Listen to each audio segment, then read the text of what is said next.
Durante la mayor parte del siglo XVI, solo navegantes al servicio de la corona española recorrían, transitaban las rutas marítimas que exploraban las costas sudamericanas, en el afán de encontrar un paso que permitiera unir los dos océanos. La primera cartografía de la que se tiene constancia de las islas es obra de Andrés de San Martín, que hacia 1520 formó parte de esa tripulación de Hernando de Magallanes que descubre el estrecho que, como sabemos, lleva su nombre. Esta cartografía va a difundirse en Europa y de esta manera esa soberanía española en la región austral se va a hacer patente y va a ser confirmada en la época por distintos acuerdos. En el transcurso del siglo XVII, las Malvinas fueron avistadas por navegantes de otras naciones que se aventuraban en los dominios españoles, corriendo el riesgo de la reacción y las protestas de España ante las noticias de estas expediciones. A mediados del siglo XVIII, otras potencias como Inglaterra y Francia van a tener pretensiones sobre las islas. Una muestra de ello es cómo se establecen en Port Louis en 1766 y en Port Egmont un año después en 1767. España va a realizar reclamos, va a protestar a estos gobiernos que van a disuadir de sus pretensiones. Finalmente, hacia 1770, España logra establecer un gobernador en Puerto Soledad que va a depender de la entonces gobernación de Buenos Aires.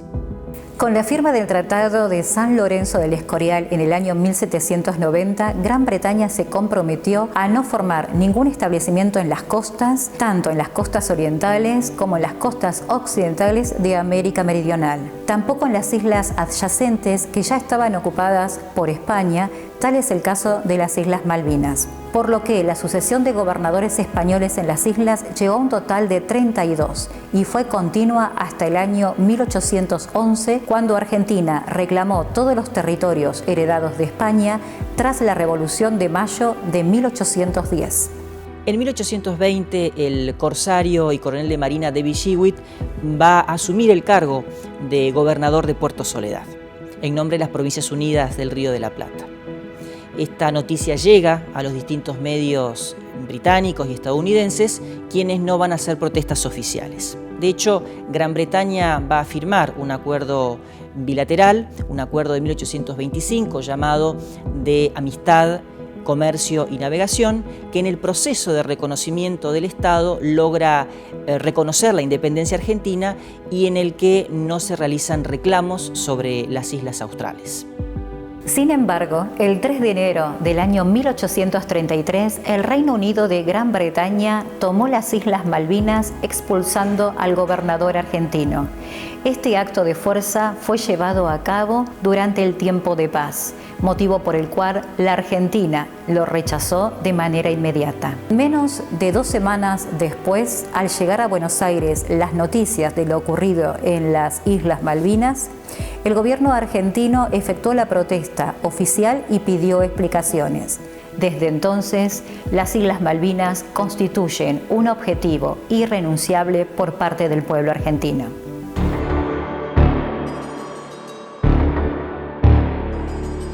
Hacia fines de la década de 1970 y principios de la del 80, Gran Bretaña se encontraba en una compleja situación política devenida de una profunda crisis económica. Margaret Thatcher había asumido como primer ministro en 1979 y su permanente enfrentamientos con representantes de los gremios, particularmente del gremio carbonero, había desgastado su gobierno. En los medios argentinos decían cosas tales como, bueno, es hora de resolver el tema con las Malvinas. Hace 150 años que nos ocuparon las islas, hace 33 que Islas Malvinas integra el elenco de casos coloniales, hace 17, estoy hablando de 1982, hace 17 años que estamos negociando en forma bilateral en el seno de Naciones Unidas, invitado por Naciones Unidas con Gran Bretaña, y cada vez que estamos a punto de llegar a un acuerdo, los británicos patean el tablero y tenemos que empezar de nuevo. Bueno, miren, es como si estuviéramos perdiendo la paciencia. Otros decían, bueno, ya no hablemos más.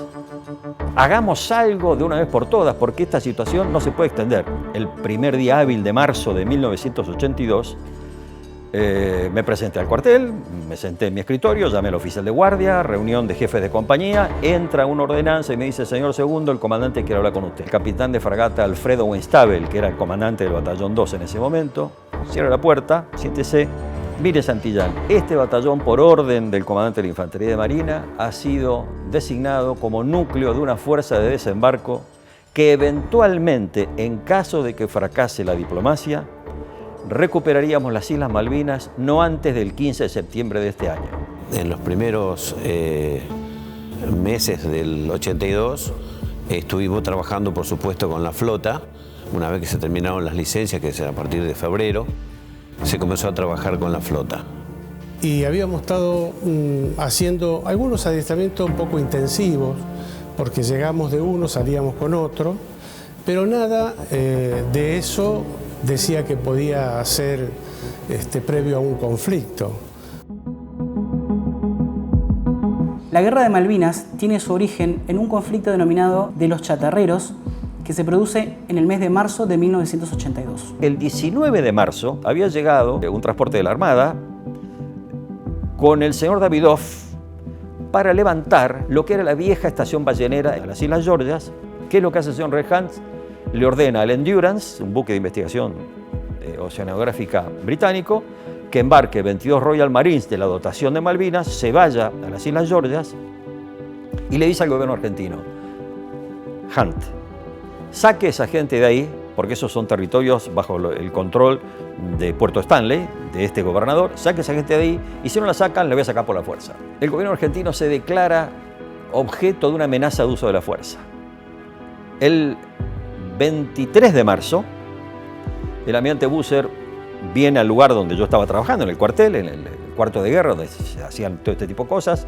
Lo que ocurrió en las Islas Georgias ha disparado a la crisis, así que la operación se va a ejecutar el 1 de abril y la Fuerza de Tareas Anfibias va a zarpar el 28 de marzo. Ya teníamos un esquema muy lindo de la operación, que además respondía a los lineamientos de una especie de política de empeñamiento de fuerzas que había emitido ese comité militar, que en muy resumidas cuentas era no matar a nadie, no herir a nadie, no romper nada y no hacer nada que, en caso de hacer la operación, generaría una reacción negativa de la opinión pública mundial, ya no la británica, mundial, sobre el accionar nuestro. Bueno, caballeros, embarcamos dentro de 2 días, el 28 de marzo, y zarpamos al mediodía. Vamos a probar un plan logístico que está en vigencia, para lo cual vamos a embarcar, les cuento antes de dar la orden, toda la munición, todo el combustible, todos los víveres, todo el sistema de sanidad que corresponde al plan. Es decir, vamos a probar el plan. Así que vamos a embarcar una enorme cantidad de cosas.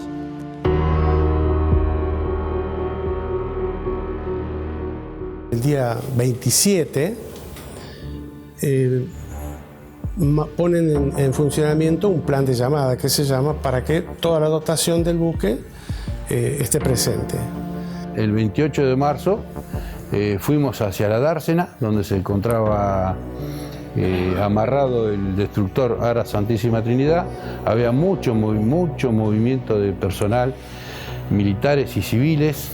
Presumíamos, nos dábamos cuenta que estábamos en apresto para una operación real por la cantidad de material que empezó a llegar. Lo que hacíamos era embarcar combustible, víveres, combustible como nunca se había hecho, estaban estivados en cubierta. Y había mucha incertidumbre, mucha ansiedad de saber qué era lo que teníamos que hacer.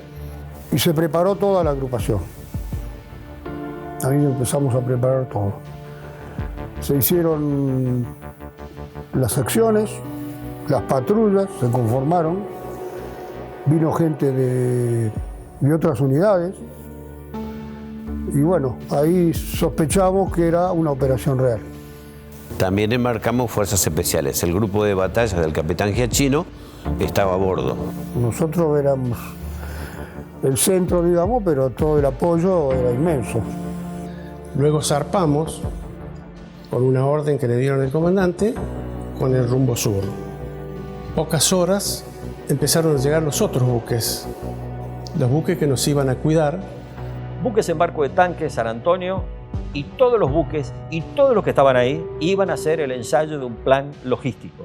A mar abierto se empiezan a formar todos alrededor del buque desembarco de tanques y el portaaviones a gran velocidad se pierde en el horizonte con sus escoltas. La Fuerza de Tareas Anfibia, denominada 40, estaba integrada por el portaaviones Ara 25 de Mayo, los destructores Santísima Trinidad, Hércules, Comodoro Pi, Seguí, Piedra Buena y Buchard, las corbetas Ara Drummond y Granville, el buque de desembarco Ara Cabo San Antonio, el rompehielos Ara Almirante Irizar y el submarino Ara Santa Fe.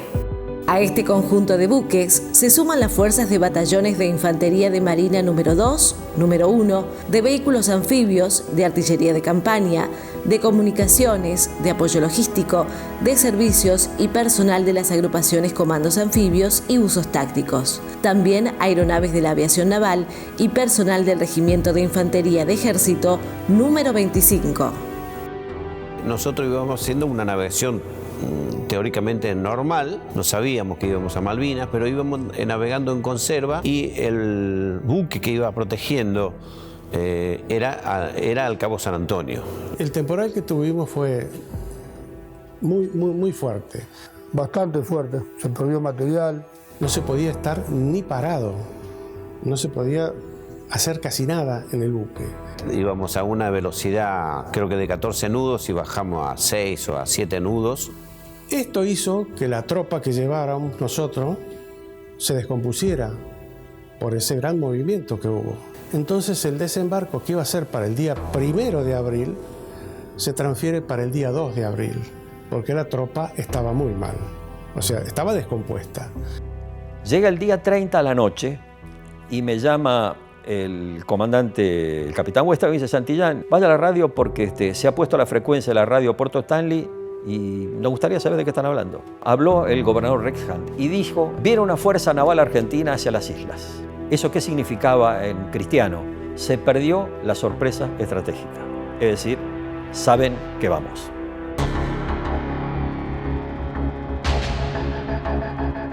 El 1 de abril de 1982, la Fuerza de Tareas número 40 debía llevar adelante la denominada Operación Azul.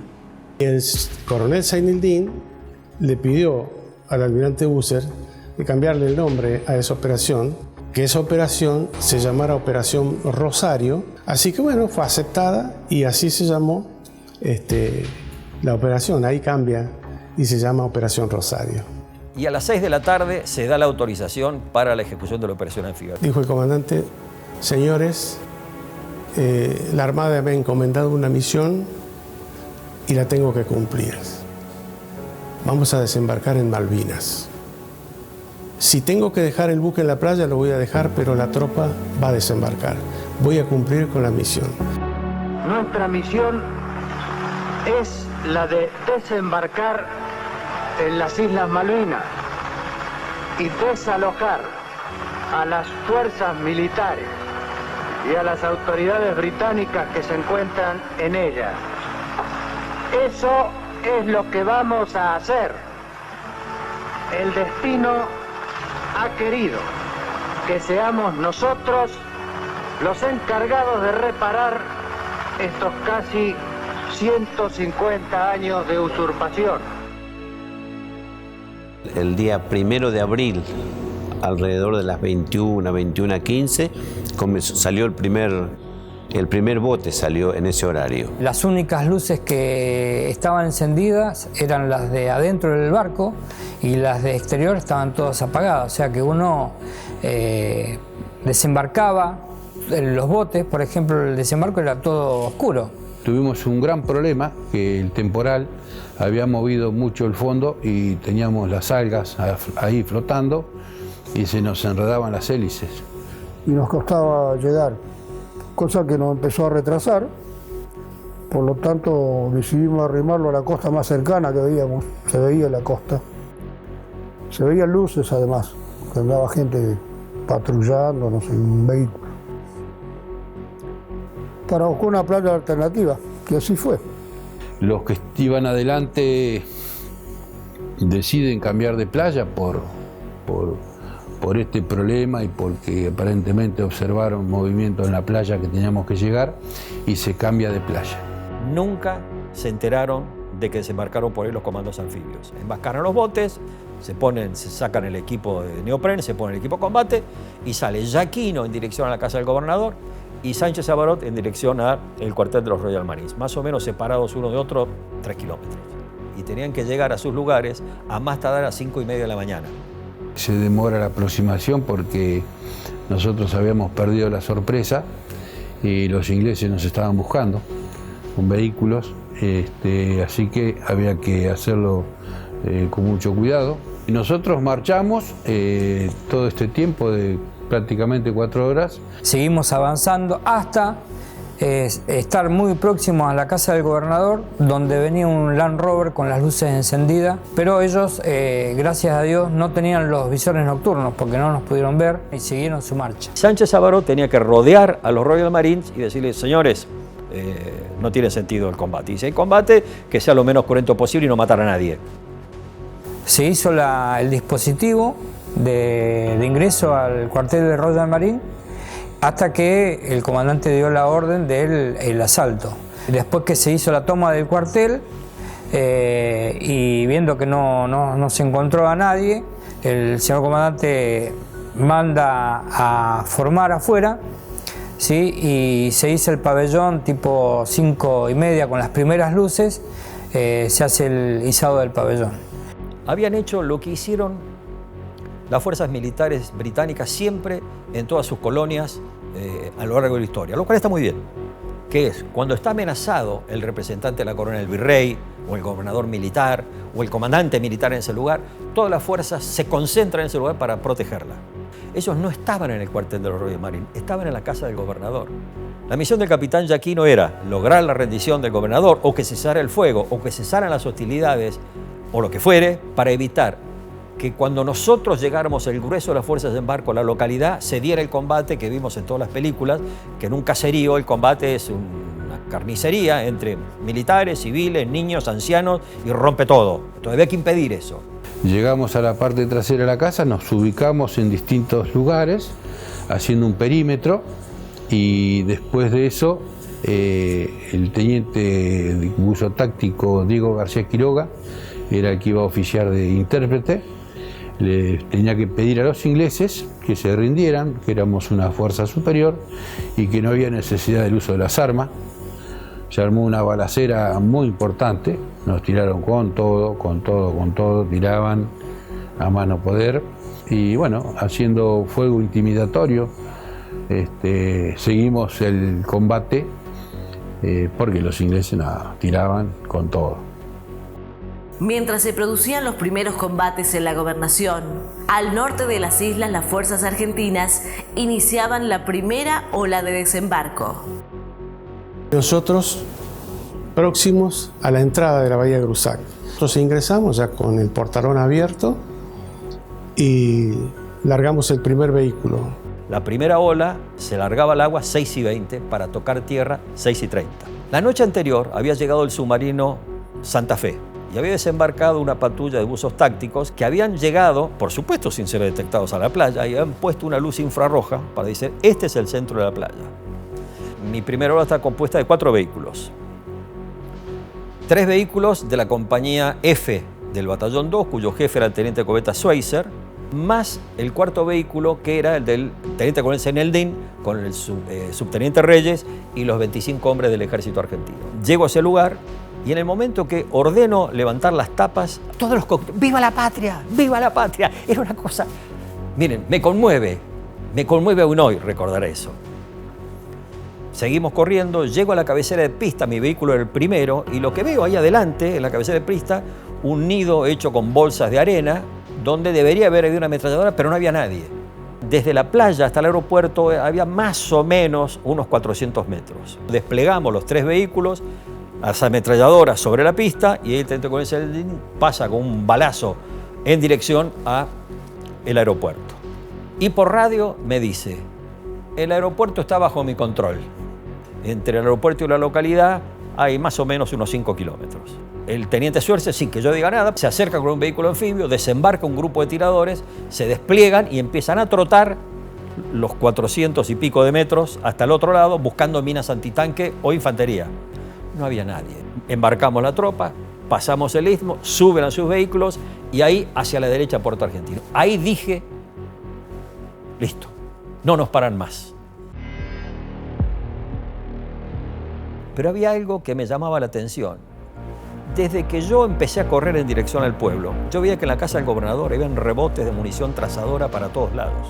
En esos momentos donde se escucha el tiroteo y se empieza a acercar el batallón, ya aquí no se da cuenta que el gobernador no solamente no se rendía, sino que el batallón 2 estaba a 1 kilómetro de la entrada del pueblo.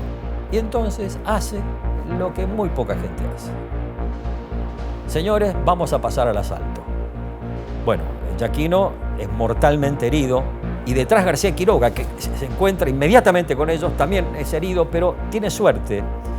En un determinado momento escucho a Giachino que me llama, enfermero, Urbina. El tono de voz era imperativo. Entonces estábamos en un combate muy duro y era sabido que algo había pasado. Y les pregunto, digo, ¿dónde están? Y a tu izquierda unos 40 metros. Yo agachado como estaba, giro hacia mi izquierda.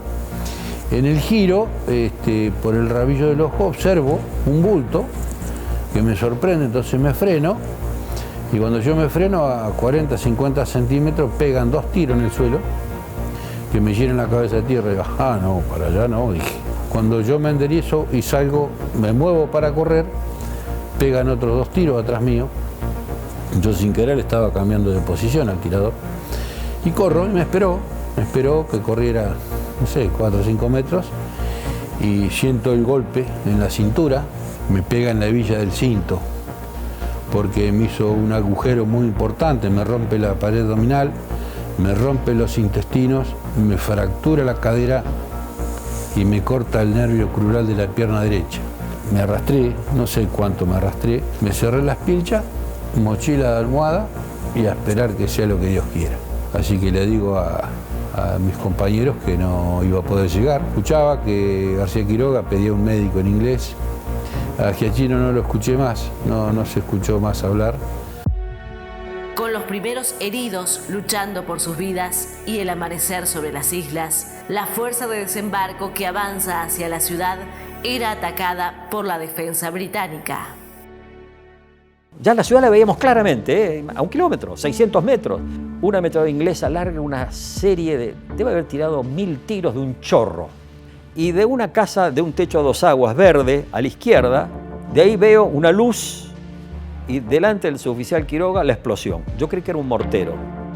Veo otro fogonazo y ahí veo que era un cohete que no viene en dirección mío, pero pega a la derecha entre los 2 vehículos, lejos, como a 100 metros. Uno tercero, que es como si lo hubieran tirado a Schweitzer, a la izquierda, pero pega a 400 metros. Si un cohete hubiera impactado en cualquiera de los vehículos, difícilmente hubiera habido sobrevivientes dentro del vehículo. Entonces le ordeno al suboficial Quiroga, que era el jefe de los morteros, le digo, va a tirar con morteros para neutralizar la ametralladora. Le pegan la cumbrera, en la parte de arriba de la casa. Granada de humo blanco de los ingleses, la ametralladora no tiró nunca más. Una de los Royal Marines que estaba con el lanzacohete, le ordeno al suboficial Di Filippo, el jefe de los cañones en retroceso, le tiré a ese lanzacohete, prepare carga hueca, pega exactamente en el medio de la cumbrera, granada de humo blanco para digamos, protegerse, y ahí terminó el combate a la entrada del pueblo. El combate seguía en la Casa de Gobierno, seguía, había mucho, volaban hojas por todos lados. ¿Qué es lo que ocurre con el gobernador Hunt? Y se quiebra. Ve muertos, ve heridos, escucha artillería. Que el gobernador quiere hablar con el comandante. Señor, el gobernador quiere hablar con el comandante. Y es ahí donde vemos que pasa el vehículo del almirante con un balazo, donde ordena detenernos. Estamos a 500 metros dentro del pueblo. Llegan a la casa del gobernador y efectivamente el gobernador quiere parlamentar. Cesa el fuego y ahí empieza la ocupación de la localidad. Por allá llega otra gente, lo que cuento ahora me lo cuentan a mí, que era el almirante Busser, que era el comandante de la Operación Rosario. Ya lo había visto a Giachino, García Quiroga. Así que bueno, me levantan del suelo y en un jeep me llevan al hospital de Puerto Argentino, me operan y sobre el mediodía me cargan no sé en qué, porque me han dado muchas versiones, pero bueno, en teoría es un avión. Veo que va saliendo un Land Rover y en ese Land Rover le pregunto a quién llevaba y me dice que llevaban al señor capitán Giachino, que había caído herido.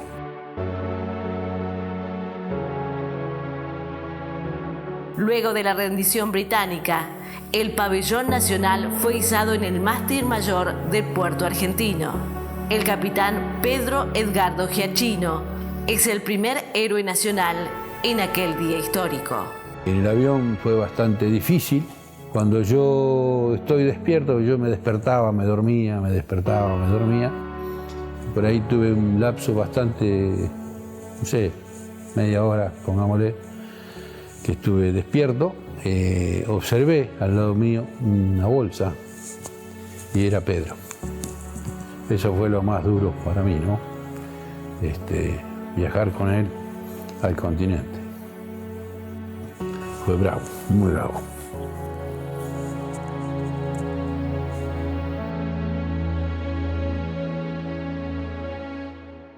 Tras casi 150 años de usurpación, Argentina volvió a ejercer su derecho soberano sobre las Islas Malvinas. El Consejo de Seguridad de Naciones Unidas emitió la resolución 502, solicitando a ambas partes abandonar las islas y sentarse a negociar. Gran Bretaña, por su parte, destacó a la flota real para reocupar el territorio, produciéndose así la escalada de lo que serían 74 días de guerra. Me doy vuelta y veo en lo que era el secretariado colonial o la casita de gobierno la bandera argentina. Es la primera vez que había la bandera argentina. Y la muchachada, ¿para qué les cuento? Malvinas son argentinas otra vez.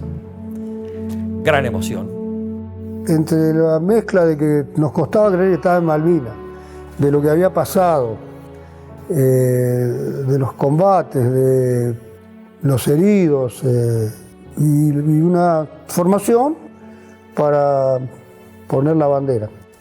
Eso fue, creo que un broche de oro a todo, ¿no? Porque fue algo muy emocionante. Viene el mensaje desde el comandante de operaciones navales, ¿no? Entonces recibimos nosotros ese mensaje, ¿no? Donde dice que a partir del día 2 a las 11:20 de la mañana, en Malvinas flameaba el pabellón nacional. Y a continuación, la frase final, misión cumplida. Misión cumplida.